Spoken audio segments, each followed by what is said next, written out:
है, पर इसका मतलब ये नहीं है कि भाजपा वाले नहीं। दूसरी बात, मैं आपसे असहमत हूँ। मैं बता रहा हूँ, आप खुद एक पार्टी का राष्ट्रीय अध्यक्ष ये कह रहे हैं कि 32 लाख लोग हमारे व्हाट्सएप पे हैं और हम कुछ भी कर सकते हैं कि एक अफवाह फैल गई कि अखिलेश ने मुलायम को चाटा मारा। वो उदाहरण तो वही दे रहे हैं, मैंने तो नहीं दिया है। उन्हें इस तरह का उसने, इसका क्या संभव है? कोई संपूर्ण इसका नहीं, इस तरह का उदाहरण उन्होंने फैलाई है। मैं दूसरा कहता हूँ, नहीं, उन्होंने खुद दिया है ये उदाहरण। उन्होंने कहा कि ऐसी अफवाह फैल रही है, हमने फैलाई। उन्होंने कहा कि हमारी पार्टी के जिला के लोगों ने ट्वीट किया। आप उसका बयान को ठीक से पढ़िए, मैं उसको निकाल के पढ़ा सकता हूँ, मैं पढ़ा दूंगा।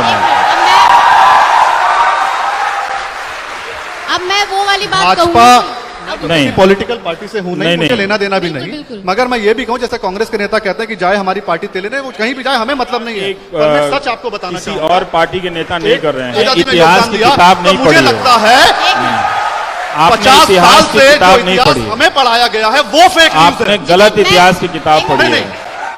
पहले मैं आपका एक जवाब दे दूं कि जब प्रधानमंत्री ही झूठ बोले तो कौन सी पुलिस उनके खिलाफ FIR करेगी?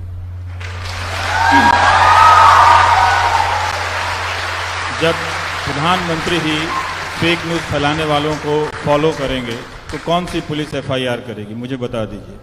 तो जब सरकार ही फेक न्यूज़ को या फेक तस्वीर को एक तरह से ऑथराइज करने लगे, मान्यता देने लगे, तो पुलिस उसके खिलाफ नहीं कार्रवाई कर सकती, क्योंकि हमारी पुलिस उस तरह से नहीं बनाई गई है। उसकी उसी मानसिक और उसकी जो भी है तैयारी नहीं है।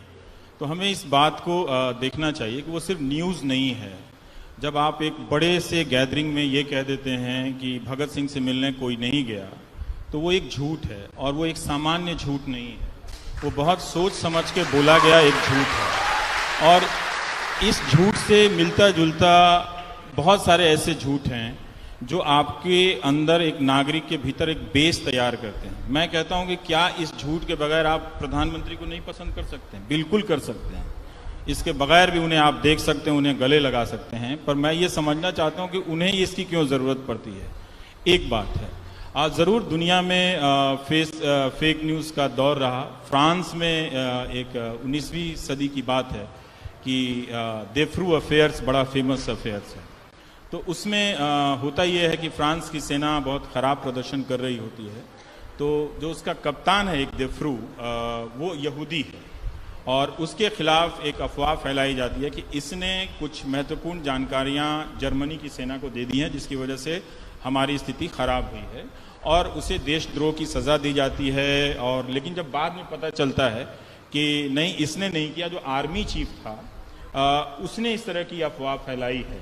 तो अपने सेना के इंटरनल पॉलिटिक्स का ध्यान डाइवर्ट करने के लिए भी ये हुआ था। और यहीं से पब्लिक इंटेलेक्चुअल का एक रोल उभरता है प्रिया, कि पहली बार ऑथर्स, राइटर्स उस यहूदी के सपोर्ट में आते हैं कि चूंकि ये आपके देश का माइनॉरिटी है, तो आप इसे स्वाभाविक तौर पे इसे देशद्रोही शक नहीं कर सकते, आप प्रमाण दीजिए। हाँ, तो उसका क्या असर होता है? आप जाकर, अब ले चलता हूं मैं आपको अमेरिका।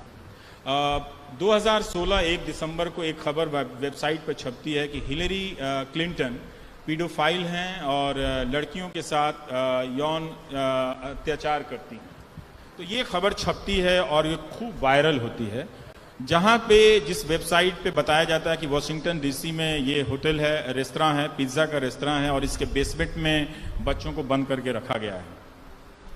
फिर वो कई बहुत दूर के इलाके का एक आदमी उठता है और अपने दोस्तों से कहता है कि हमें बच्चों को बचाने चलना चाहिए। हाँ, ये कहानी मैं क्यों बता रहा हूँ, आपको अभी तुरंत समझ में आएगी ये बात। तो वो उसके दोस्त मजाक उड़ा देते हैं कि ऐसी कोई बात नहीं है, ऐसा हमने कभी सुना नहीं है, और बचाने हम कौन होते हैं जाने वाले।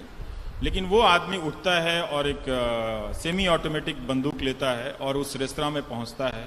पहले वो बेसमेंट खोजता है, उसको बेसमेंट नहीं मिलता है, लेकिन जहाँ सामान रखा हुआ है, रसोई का, राशन का सामान, उसको गोली मार के दरवाज़ा तोड़ता है। फिर पीछे जाता है तो बच्चे हैं लेकिन खेल रहे हैं, मगर वहाँ पर बेसमेंट नहीं मिलता है, पर वो किसी को मारता नहीं। तो आप नॉर्मल होगा कि कोई बड़ी घटना नहीं हुई। लेकिन इसी अक्टूबर में क्या होता है कि एक नौजवान उठता है, और चूंकि उसे एंटी मुस्लिम, एंटी यहूदी इतना फीड किया गया है लगातार पिछले 2 साल के अमेरिका में, कि वो इस सिनेगॉग में जाता है जहां अपनी पूजा अर्चना के लिए यहूदी लोग जमा हुए हैं, और उनको गोलियों से भून देता है।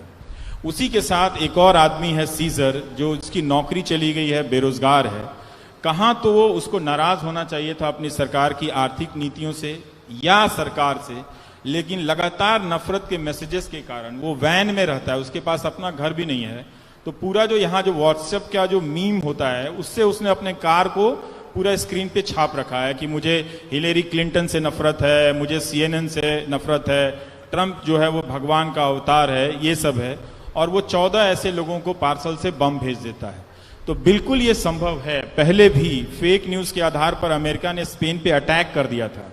एक नाव में, एक जहाज में, बेड़े में खुद से धमाका होता है, लेकिन अफवाह फैलाई जाती है कि फेक न्यूज कि स्पेन ने अटैक किया है और अमेरिका ने 19वीं सदी के दौर में उस पर हमला किया है। तो लोगों को फांसी की सजा दी गई है, हमला किया गया है। अब अंतर ये आया है कि हम बड़े स्तर पर ये खेल कर सकते हैं, हम बड़े स्तर पर एक साथ लाखों लोगों को सहमत कर सकते हैं और उनमें से 1-2 लोगों को ट्रिगर कर सकते हैं। जैसे 10-20 लोग उसी फेक न्यूज के मटेरियल से बने हुए हैं जो जाकर पहलू खान या किसी को मार देते हैं और बाकी लोग उसको सपोर्ट करते हैं, ठीक। लेकिन वो नहीं देखते हैं कि एक बच्चा चोरी का अफवाह होता है तो वही सिस्टम काम करता है और वही लोग जाके हिंदू को भी मार देते हैं। तो एक तरह से एक पॉसिबिलिटी आपके अंदर बनाई गई है कि हम जब चाहें इस क्राउड को, मैंने एक तरह से प्रोग्राम कर दिया है, इसका रेफरेंस पॉइंट बदल दिया है। जैसे आपसे कहा जाए कि जर्मनी से क्या याद आता है तो आप तुरंत कहेंगे कि हाँ 1930 हिटलर का जर्मनी है और वो कंसंट्रेशन का कैंप है, ऑश्विट्ज है। हाँ? आज सुबह ये किताब पढ़ रहा था तो वो नोबेल प्राइज विजेता हैं 2002 के, तो वो समझा रहे हैं कि कैसे पूरा रेफरेंस पॉइंट बदल दिया गया। आपको उसके पहले का जर्मनी मालूम नहीं है कि उसका पहले का जर्मनी कितना अच्छा था, उसके बाद का जर्मनी मालूम नहीं है, लेकिन वो एक जर्मनी मालूम है। तो पूरा आपका रेफरेंस पॉइंट बदल जाता है। जैसे इस वक्त हो रहा है हिस्ट्री के जरिए कि जैसे आजादी के समय के इतिहास को आप कंट्रोवर्शियल बना रहे हैं, आप चैलेंज नहीं कर रहे हैं।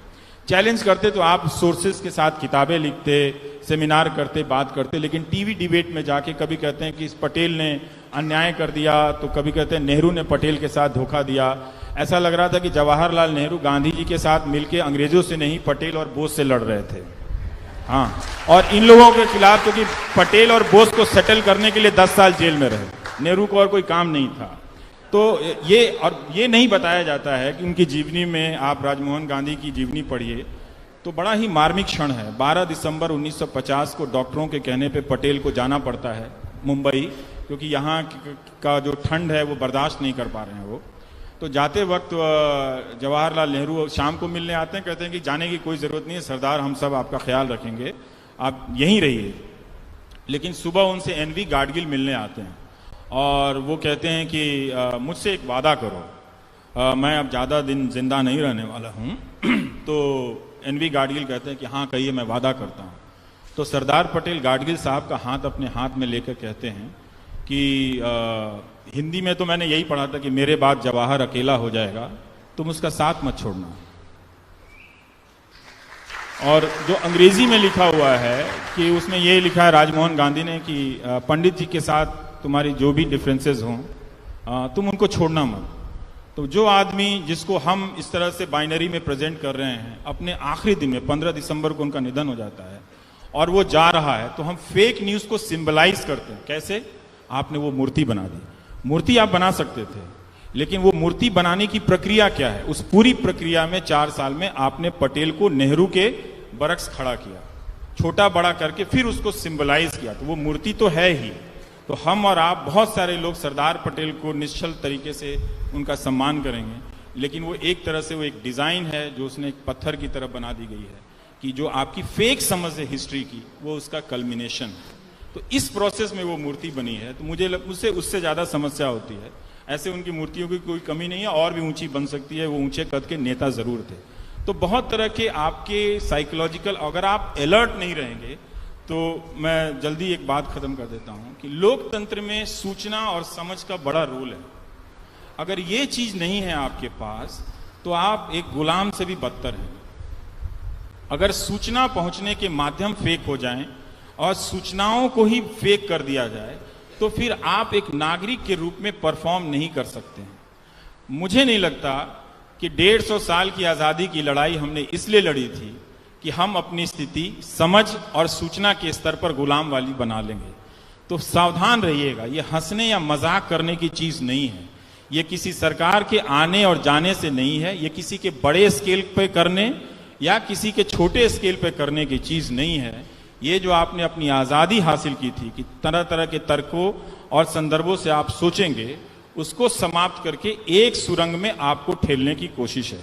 अगर आपको सुरंग में जाना इतना अच्छा लगता है तो आपको मुबारक। मुझे अच्छा नहीं लगता है, इसलिए मैं इतना जोखिम लेके आपको बता रहा हूं कि आने वाले दिन अच्छे नहीं हैं।